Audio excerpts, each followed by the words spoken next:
আসসালামু আলাইকুম এভরিওয়ান। আজকে আমি মুরগ পোলাও রান্না করব। মুরগ পোলাওটা আমি রান্না করেছি মানে এত সিম্পলভাবে, এই জন্য আমি আপনাদের সঙ্গে শেয়ার করতেছি যে অনেক ঝটপটভাবে যখন গেস্ট আসবে তখন আপনারা কিভাবে রান্না করবেন।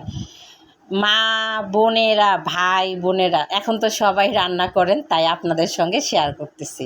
এখানে জাস্ট আমি একটু আদা রসুন বাটা ব্যবহার করেছি আর একটা রোস্টের মশলা ব্যবহার করেছি। রোস্টের মশলাটা আমার রাঁধুনি ছিল, রাঁধুনি মশলার মানটা অনেক ভালো, সব কিছুতে অনেক সুন্দরভাবে হয়ে যায়। এখানে আমি পেঁয়াজটা মানে সুন্দর করে ভেজে নিয়েছি। এখানে মশলাটা আমার কষানো শেষ, একে একে করে আমি প্রত্যেকটা মাংসর পিস দিয়ে দিচ্ছি। আমার এখানে 16 পিস মাংস আমি ব্যবহার করেছি। এখানে আমি সুন্দর করে লাড়া দিয়ে কষান করে সব কিছু পাশে আমি পোলাওটাও করে নিব।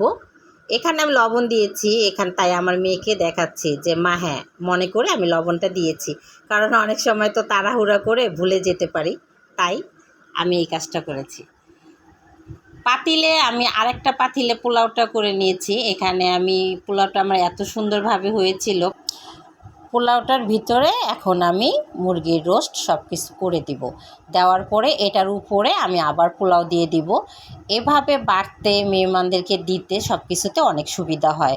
আপনারাও গাইস এভাবেই করবেন। মুরগ পোলাওটা অ্যাকচুয়ালি এভাবেই করে, এটা অনেক সুন্দর। এক সাইড থেকে যদি আপনি কেটে কেটে নেন অনেক সুন্দরভাবে। এখানে আমি একটা সালাদ করেছি, সালাদটা এত টেস্ট এত ভালো লেগেছিল। তারপরে আমরা এটার সঙ্গে কোক খেয়েছি। কোকটা সালাদটা মানে মুরগ পোলাওয়ের একটা সৌন্দর্য বাড়িয়ে দিয়েছে।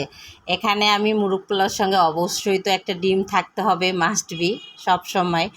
আমার বিয়েই বলতেছে যে এত মজা হয়েছে যে বলার মতো না, বলতেছে আমি হোটেলেও এত স্বাদ এত করে খাইনি।